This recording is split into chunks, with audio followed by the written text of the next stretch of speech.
Koinei te wahanga o te tau e whakahaere hi ai a te whakataetae poitūkohu Māori o te motu ki roto o Rotorua. Nā, ko tōna whārau tīma, ko tai atu nā reira kāre e kore ka tino tū te poehu a ngā rā o tēnei wiki nei.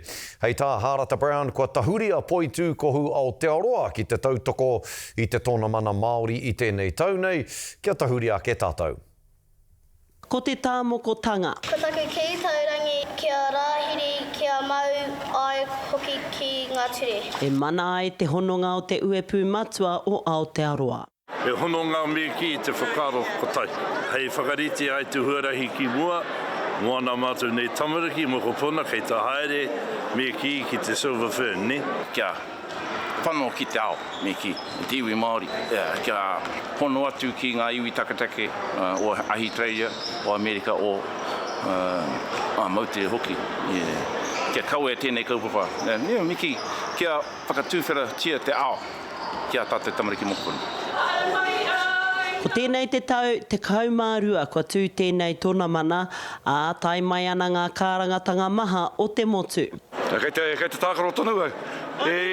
Mo te nā koeke. Kāre e whara, kei kua ahua pai te tinana i tēnei wā. Me te hikaka ki te atu weta i hoa. Kāre te kaha kitea i roto i ngā tau.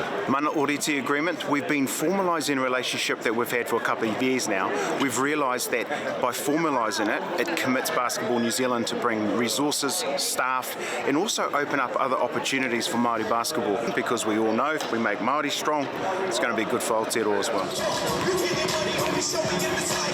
Koi nei te rā tāti ai ngā kēmu mā ngā tamariki. Pake pai te haere i ngā wahanga whakangungu. Mō kua ke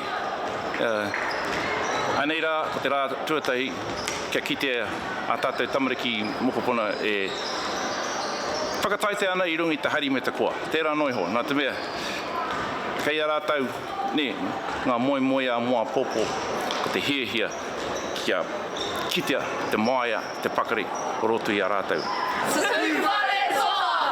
Ka tū te tōna mana poitūkohu Māori tainua atu ki te hātarai. Harata Brown, te karere.